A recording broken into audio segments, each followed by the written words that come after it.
તો હેલો દોસ્તો, આજના નવા વિડીયોમાં સ્વાગત છે અને ફરી આપણે એક નવા વિડીયોમાં આવી ગયા છે. તો તમારા માટે આજે એક ટૉપિક લઈને આવે છે સિલેબસનું.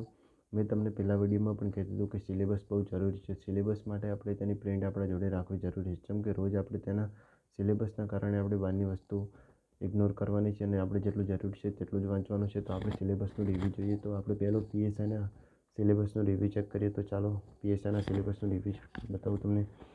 તો પાર્ટ એમાં તમને રિઝનિંગ 50 માર્ક્સનું પૂછ્યું છે અને ગણિત પણ 50 માર્ક્સનું છે. તો એ 100 માર્ક્સનું હોય ટોટલ. અને પાર્ટ બી પેપર 1 પેપર 1માં બંધારણ 25 માર્ક્સનું હોય. સૌથી વધારે વેટેજ તેમાં છે. પછી ઇતિહાસ, ભૂગોળ અને સાંસ્કૃતિક વારસો એ 25 માર્ક્સનું હોય. જોઈ શકો છો તમે ભૂગોળ આવે છે. પછી રોજના બનાવો એટલે ધારો કે કરંટ અફેર અને જનરલ નોલેજ એ 25 માર્ક્સનું છે. પર્યાવરણ, વિજ્ઞાન અને ટેકનોલોજી અને અર્થશાસ્ત્ર એ પણ 25 માર્ક્સનું છે.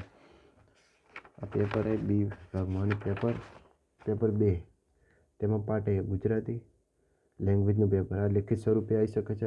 એના વિશે ટોપિક વાઇઝ જોઈ શકો. અને પેપર બી ઇંગ્લિશ લેંગ્વેજ તે પણ આ રીતના આપેલું છે. એ લેખિત સ્વરૂપમાં આવવાનું છે. આ આપણે લેખિત સ્વરૂપમાં આવશે. હવે હું તમને બતાવું એલઆરડીનો સિલેબસ. એલઆરડીના સિલેબસમાં આપણે રિઝનિંગ 30 માર્ક્સનું હોય, ગણિત 30 માર્ક્સનું હોય, કમ્પલસરી ગુજરાતી લેંગ્વેજ એ પણ 20 માર્ક્સનું હોય. તેમાં ભારતનું બંધારણ 30 માર્ક્સનું પૂછેલું હોય. જોઈ શકો છો તમે.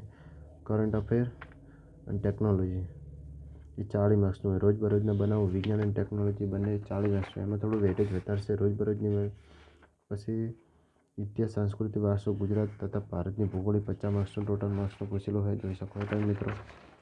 અને આમાં અર્થશાસ્ત્ર તો પૂછ્યું નહીં. એમાં મેઇન ટોપિક આટલા છે. તો દોસ્તો, સારી તૈયારી રાખો અને રોજ વાંચવાનું રાખો અને સિલેબસ વાઇઝ જ વાંચો. Thank you. વિડીયો સારો લાગે તો લાઈક કરવાનું ના ભૂલતા. Thank you.